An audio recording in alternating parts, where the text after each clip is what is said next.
Without further ado, I'd like to introduce our speaker. Everyone knows who he is. You've read about him in the newspapers. You've seen him on the ballot. Brother C. Vernon Mason, distinguished attorney, former candidate for district attorney in Manhattan.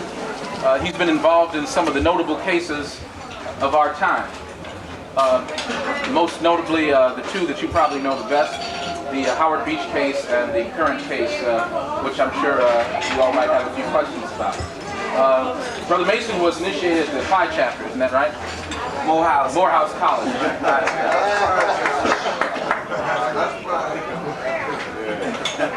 And without further ado, I'd like to introduce our fraternity brother and distinguished New York attorney, Brother C. Vernon Mason. Thank you.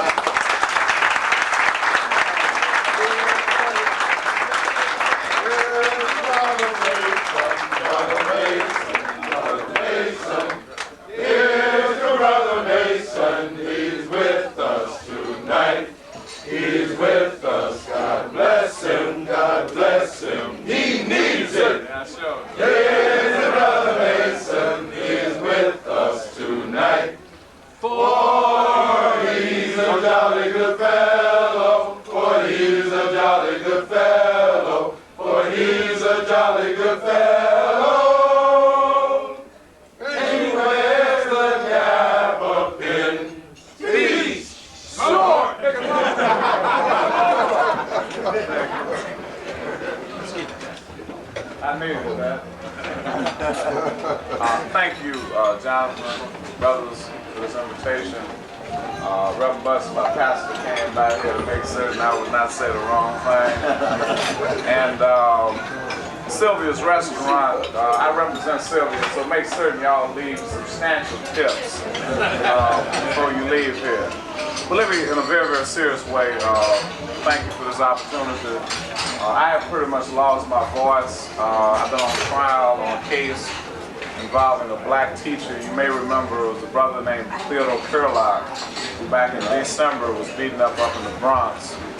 His wife was about 6 months pregnant at the time, and they would not even permit him a phone call even though she had a high-risk pregnancy. So we've been involved in that case, and that's still going on right now.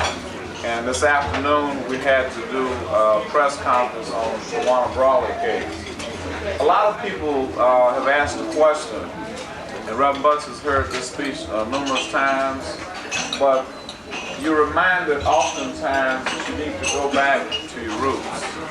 You need to go back for perspective. Even my involvement with Kappa Alpha Psi was something that when I was in undergraduate school was one of the most positive experiences that I've ever had.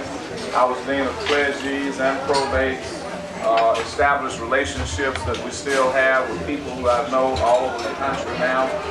And I had a phone call from my father who just came out of intensive care. And he told me when we were talking about how it was when I grew up in those small towns in Arkansas. He's been following this Tawana Brawley case. And he said something that stuck with me, something that I hold very, very dearly. As I was asking him about questions and advice and this kind of thing, he said, son, don't move back 1 inch. I did not do all that I did to be raising a tongue, so I want you to stand tall. So what I want to do now is tribute to Phi Nu Phi. It's just to take a stroll backwards. Not to talk about all of the cases and all of the things and all of that, but just to try to take you back a ways yourselves as to what it is and why it is I do what I'm doing right now. I came from a family, a place called Marion, Arkansas, population 800. And my mother taught school. I taught English at a place called J.S. Phillips High School. Father worked for the Department of Agriculture. When I was coming up, back in the 40s and 50s, some of you and most of you look much younger than me. Reverend Buster's about my age, but all of you look very young. So I just want to try to get you out. I just want to try to share some of those experiences with you. Coming up in Arkansas in the 40s and in the 50s, we had what you call segregated schools. We had what you call the hand-me-down books. We had the broken down buses. We had all of those things that you are not supposed to be able to make it out of. We had even what we call split sessions. Some of you maybe have never heard of that. You probably started the school in September and went straight through June. Well, we used to break during the summertime to chop cotton, and then we used to break during the wintertime of the fall to pick cotton. And that's how the school system was set up back during those times in Arkansas. Now, coming up in that kind of system, you look at a place like New York with all of the resources and the educational system. They just coronated your chancellor today, Richard Green. $6 billion budget. That was unheard of in Arkansas. I don't understand as I look at this thing now. Some of you may have followed this race with Adelaide Sanford, and they were questioning us, why are you supporting her? So I don't understand in New York State or New York City. When I came up, we had nothing but those dedicated black teachers. We didn't have books like the white folks did. We didn't have buses like the white folks did. But we had something that stuck with me, such as a first grade teacher named Mrs. Mozella Mars. Mrs. Mozella Mars, if you didn't know how to act when you came in there the first day, you knew how to act the second day. Well, she may not be able to sit down the second day, but you knew. And then this lady nurtured me, taught us something about what it meant. It's one of those sayings Jesse talks about now, to be somebody. Fifth grade teacher, Mrs. Fields, I had the occasion to see them when I went back home last summer. And these folks talk about those memories and how it was back then. Some of the things when people talk about justice, why do you take these cases? Why do you do these things? Sylvia is from South Carolina. This is a family that put together this family business. And it's a very, very strong family and a very, very strong business. The only businessman in Marion, Arkansas named Isidore Banks.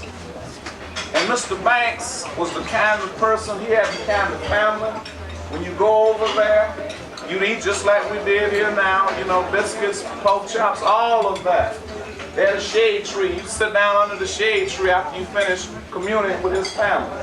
We were that close. Our families were that close. Young child growing up in Arkansas. But Isidore Banks was stepping on some toes in the town. So Isidore Banks had to be eliminated, my brothers. Marion, Arkansas, growing up. Little child, not even in his teens.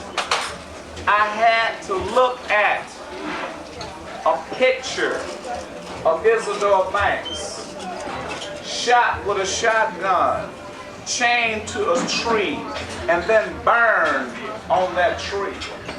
And then I had to have the added insult of seeing a reward sign put up by J. Edgar Hoover, talking about we're looking for the killers of Isidore Banks. Those of you who studied your history, you know what he did to Marcus Garvey. You know what he did to Martin Luther King.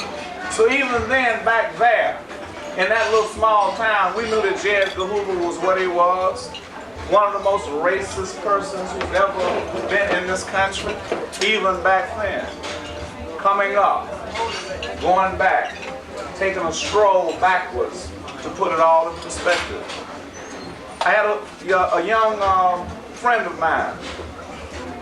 We used to play all the time, go to school.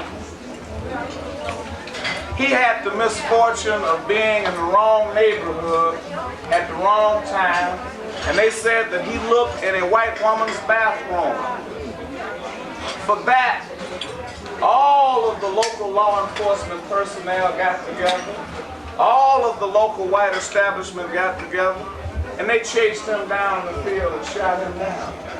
Coming up in Arkansas back then. Then, getting through all of that, I had teachers who would take that little income that they used to make, $65 a month, take some of it and use it to buy supplemental materials for us to learn other things that we were not learning in school. I never will forget, there was a brother named Alfonso Butts, who was my guidance counselor in the 11th grade. And one day they were given a test for UNCF. Y'all know about these tests and early admission scholarships. As a matter of fact, they were given that kind of test also. I took a test and he paid for the test because I didn't even have the money that day to even pay for it. But he said, I want you to take this test. And I took the test. I passed it and I got admitted to Morehouse College. Morehouse, where I was pledged, where I became a Kappa. Morehouse, where I had the privilege of going to the school and knowing Dr. Benjamin E. Mays, one of the greatest educators this country has ever produced. And Morehouse College, where a lot of things came together. Perspectives. Morehouse, where I met my wife, who was attending Spell. And where all of these things began to be placed in perspective. Graduated from Morehouse and then went to Indiana University. I oftentimes tell this story because people don't understand how it is you got to where you are. The last thing that the training would have trained me for was doing what I'm doing now. I went to Indiana University Graduate School of Business, studied the GNP, studied finance, forecasting, accounting, went from Indiana to Columbia University, where I took so many tax courses I thought I was the IRS. Corporations, all of that, studied all of that. And that was the training.